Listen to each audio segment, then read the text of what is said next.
क्या केरल के चुनाव में कांग्रेस की जीत होने के साथ ही ज्ञानेश कुमार के लिए केरल की जेल के दरवाजे खुलने वाले हैं? जी हां, आज की तारीख में जब भी ज्ञानेश कुमार को लेकर राहुल गांधी ये कहते हैं कि हम आपको छोड़ेंगे नहीं, तब हर कोई कहता है कि नए नियम बन गए हैं और उन नियमों के तहत अब तो इम्यूनिटी मिली हुई है ज्ञानेश कुमार को, लिहाजा राहुल गांधी चाहे भी तो ज्ञानेश कुमार का बाल भी बांका नहीं कर सकते। लेकिन क्या ये नए नियम उस पुरानी फाइल के खुलने के बाद ज्ञानेश कुमार को बचाने के लिए पर्याप्त होंगे?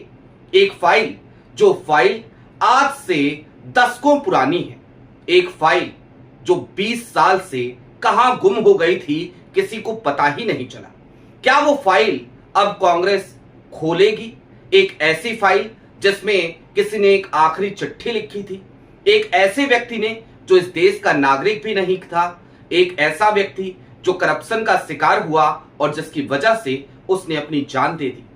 आज ज्ञानेश कुमार के, चुनाव आयुक्त के और चुनाव आयोग के मौजूदा हालिया दिनों की हरकतों पर तो बात करेंगे, लेकिन जरा 20 साल पुरानी वो फाइल एक बार फिर खोलेंगे, क्योंकि ऐसा लगने लगा है कि कांग्रेस उस फाइल को जरूर खोलेगी।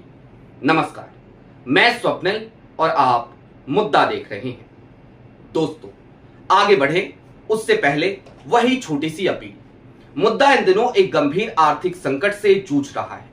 एक तरफ हमारे मेन बैंक अकाउंट्स बीते लंबे समय से फ्रीज चल रहे हैं, तो दूसरी तरफ हमारे 2.5 साल पुराने चैनल को हमसे लंबे समय तक छीन कर रखा गया था। ऐसे में डे टू डे ऑपरेशंस में मुद्दा को काफी मुश्किलों का सामना करना पड़ता है। लिहाजा आपसे गुजारिश है, यदि आप चाहें तो स्क्रीन पर दिख रहे क्यूआर कोड या फिर के नीचे दिख रहे यूपीआई नंबर्स के जरिए मुद्दा की छोटी छोटी मदद जरूर कीजिएगा, ताकि हमारी बेबाकी यूं ही बरकरार रहे, हम खुलकर यूं ही सत्ता से सवाल भी कर सके और इस सिस्टम के लूप होल्स को आपके सामने लाकर यूं ही रखते रहें। अब आगे बढ़ते हैं, उस फाइल की तरफ चलेंगे।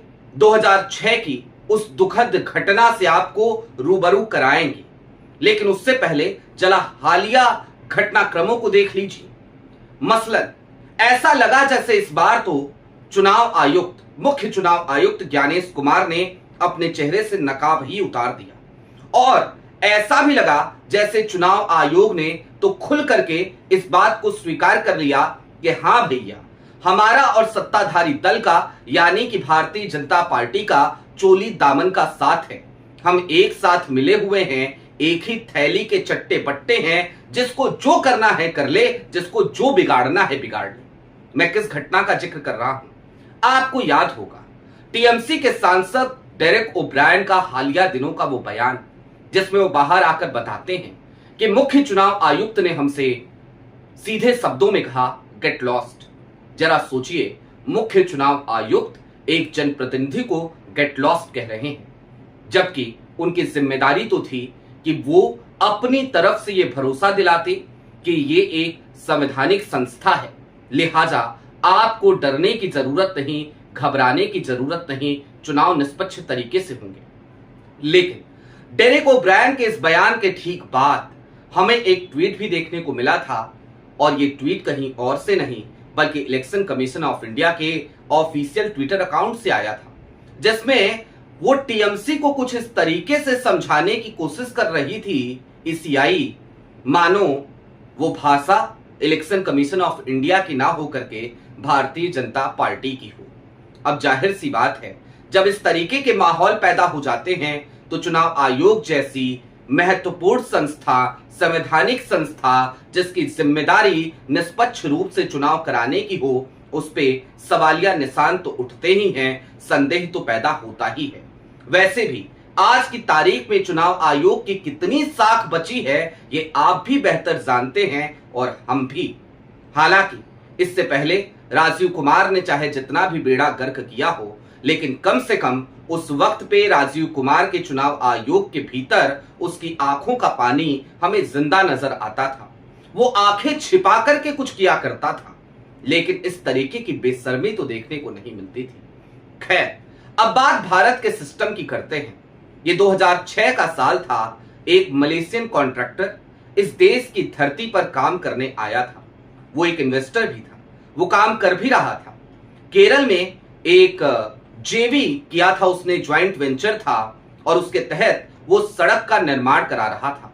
आपकी स्क्रीन पर सबसे पहले मैं जरा एक हेडलाइन आपको दिखा देना चाहता हूं। यह हेडलाइन है indiaherald.com की और यह हेडलाइन सीधे तौर पे क्या लिखती है? Named in a suicide note, now ruling the ballot, India's darkest bureaucratic irony.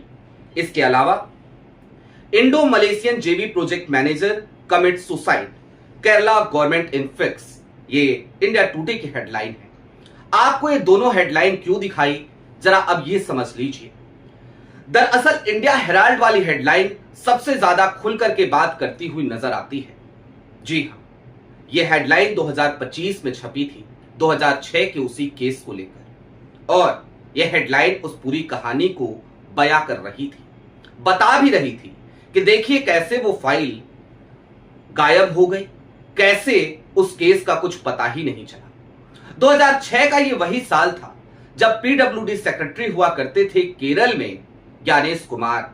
आप सभी को बेहतर तरीके से पता ही होगा कि ज्ञानेश कुमार केरल काडर के ही आईएएस अधिकारी थे। वहां पर जब पीडब्ल्यूडी सेक्रेटरी के तौर पर इनकी पोस्टिंग थी, उसी वक्त पे ये प्रोजेक्ट वहां पर चल रहा था। लेकिन प्रोजेक्ट जब पूरा हुआ उसके बाद भी उस कॉन्ट्रैक्टर को पैसा नहीं मिल रहा था। वो बार बार दफ्तरों के चक्कर लगाता, परेशान होता, हताश होता। उसे लोगों को पेमेंट करनी थी और पेमेंट वो करे तो करे कैसे, क्योंकि उसका पूरा पैसा और ये पैसे का एक बड़ा हिस्सा जो उसने इन्वेस्ट कर रखा था वो फंसा पड़ा था केरल सरकार के पास। और केरल सरकार के पास जो पैसा फंसा पड़ा था वो इस वजह से उसे नहीं मिल रहा था क्योंकि जो फाइलें थी ना वो बड़ी हल्की थी। अब ये फाइलें हल्की थी, इसका क्या मतलब है, तो जरा इसको भी समझिए। वो मलेशियन कॉन्ट्रैक्टर जिसका नाम ली से बेन था, वो केरल से अपने देश लौटता है और मलेशिया में जाकर के वो एक दिन अपने घर से निकलता है, अपनी गाड़ी को सड़क के किनारे खड़ा करता है, एक पेड़ पर चढ़ता है और वहां पर अपने गले में फंदा लगाकर लटक जाता है, यानी कि अपनी जान दे देता है। ली से बेन इस दुनिया में नहीं रहे, लेकिन अगर कुछ बचा तो ली से बेन की वो आखिरी चिट्ठी थी, जिस चिट्ठी में वो बकायदा नाम लिखकर तमाम अधिकारियों की पोल पट्टी खोल रहे थे और सबसे ज्यादा नाम जो उछला वो नाम था ज्ञानेश कुमार का, जो तात्कालिक समय पे पीडब्ल्यूडी सेक्रेटरी थे। जाहिर सी बात है, जैसे ही एक विदेशी कॉन्ट्रैक्टर इस तरीके से भारत के भ्रष्टाचार की वजह से परेशान होकर, आजिज होकर अपनी जान देता है, अपनी आखिरी चिट्ठी में आरोप लगाता है कि फलाने फलाने और ढिमकाने ढिमकाने लोग हैं जो हमें पेमेंट नहीं कर रहे क्योंकि बदले में वो एक रिश्वत चाहते हैं और मैं रिश्वत नहीं दे पाऊंगा, इस वजह से मैं जान दे रहा हूं। मैं रिश्वत इसलिए नहीं दे पाऊंगा क्योंकि मैंने क्वालिटी का काम किया है। तो फिर गाज तो गिरनी थी, तो गाज गिरी भी। पीडब्ल्यूडी सेक्रेटरी के तौर पर कार्यरत ज्ञानेश कुमार को तत्काल प्रभाव से ट्रांसफर कर दिया जाता है। क्या गाज गिरना सिर्फ ट्रांसफर है? अब ये सवाल आज की तारीख में कई लोगों को जरूर खटक रहा होगा। एक जांच भी बैठती है और 2006 के उस केस को आज आप चाहे जितनी भी मशक्कत करके खोजने की कोशिश करें, चाहे जितने भी सोर्सेस लगा लें, चाहे जितनी भी आरटीआई डाल लें, आपको यही पता चलेगा कि भाई वो फाइल कहां गायब हो गई, पता ही नहीं। पता नहीं जमीन खा गया या आसमान निकल गई। लेकिन अब जरा वर्तमान में लौट आई। वो फाइल गुम जरूर हुई, लेकिन ली से बेन के साथ न्याय नहीं हो सका और ज्ञानेश कुमार 20 साल बाद आज की तारीख में इस देश की सबसे बड़ी कुर्सी पर बैठे हैं संवैधानिक संस्था की, चुनाव आयोग की।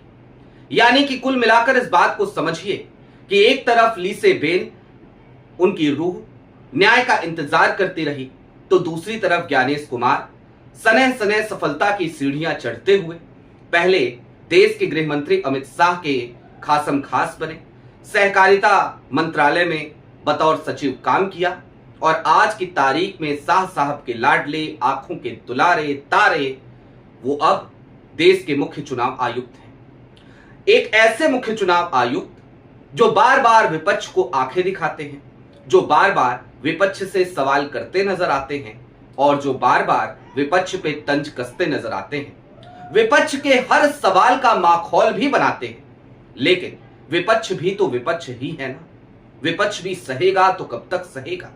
अब मैंने क्यों कहा कि केरल वाली ये फाइल बड़ी भारी पड़ने वाली है। अब जरा चलते चलते उन नए नियमों का भी जिक्र कर लिया जाए तो बेहतर होगा। नए नियम जरूर बनाए गए, इम्यूनिटी जरूर दी गई, लेकिन ये इम्यूनिटी क्या कहती है जानते हैं? ये इम्यूनिटी ये कहती है कि बतौर मुख्य चुनाव आयुक्त या फिर कि बतौर चुनाव आयुक्त लिए गए अपने कार्यकाल के दौरान किसी भी फैसले की वजह से कोई भी मुकदमा दर्ज नहीं किया जा सकता मुख्य चुनाव आयुक्त या फिर कि चुनाव आयुक्तों पर। यानी कि जिस वक्त पे ज्ञानेश कुमार चुनाव आयोग ज्वाइन करते हैं, उस दिन से लेकर के आज तक जो भी वो फैसले ले रहे हैं, उस फैसले को चैलेंज नहीं किया जा सकता। उस फैसले को चैलेंज तो किया जा सकता है, लेकिन उसके लिए ज्ञानेश कुमार को कोई सजा नहीं दी जा सकती। जाहिर सी बात है, यहां पर तो इम्यूनिटी मिली ही हुई है। लेकिन व्हाट अबाउट केरला? और आज की तारीख में आप सबको पता है, कांग्रेस केरल में जीत के मुहाने पर खड़ी है। राहुल गांधी बार बार कहते हैं किसी को भी छोड़ा नहीं जाएगा, तो जाहिर सी बात है केरल में ही दबी वो फाइल आज की तारीख में ज्ञानेश कुमार का सरदर्द बढ़ाने के लिए काफी है।